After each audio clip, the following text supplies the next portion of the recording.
Now we have with us Dr. Boniface Chizia as an economist, and also Mr. Babajide Ogunsanwo, a data and information analyst. Thank you for coming on the program. Thank you for having us. Thanut you very much. I'm sure you listened to Mr. Yusuf. Yes, what's your comment? I'm going to start with Dr. Boniface. What's your comment about all he has said?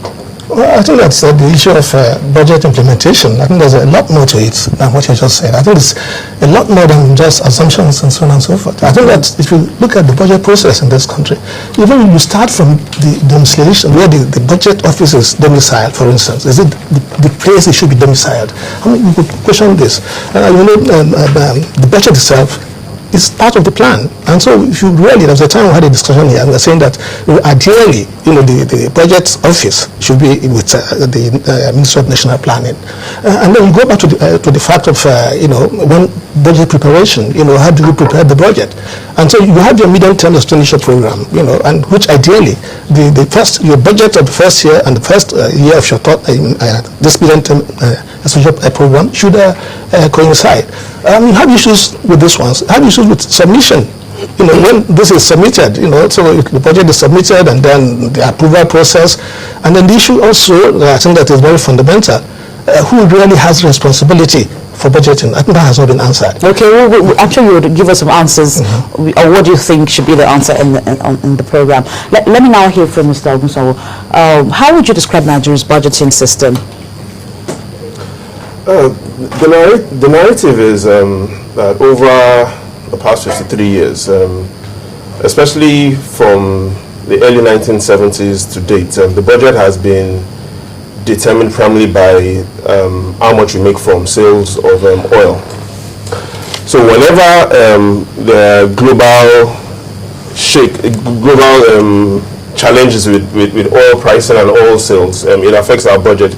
Specifically, if you look at what we have as of today, whereby we are looking at a budget for 2014 that is a bit lower than the budget for 2013. That is because the projections for oil revenue for next year is lower than the projections that the government had made for oil revenue this year.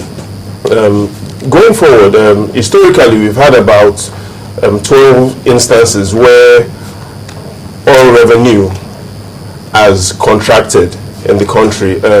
The first instance was in 1978, when the government had budgeted the oil budget was the oil revenue budget was exactly 4.5 billion naira, which was lower than 1977's budget of 6 billion naira. What had happened in 1978, looking back, was that because the oil revenue projections for 1978 was lower than the previous year, the national budget had also declined. This same issue happened in 1981, happened in 1982, happened in 1983.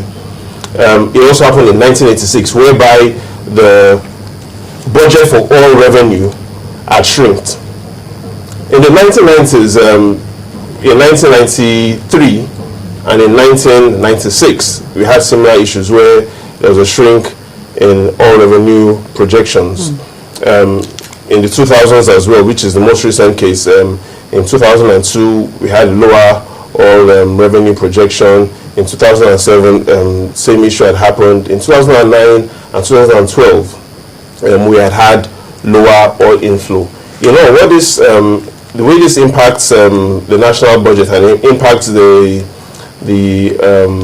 country's implementation of the budget is whenever there's concerns on how much we make from oil, both in volumes and both in price, there will be issues on the implementation of the budget. Okay, let's now take a closer look at this issue of implementation. There's been a major challenge for Nigeria, and some of the things that were pointed out for this is that we seem to have unrealistic assumptions and also poor flow of revenue. What's your take on that, Dr. Boniface?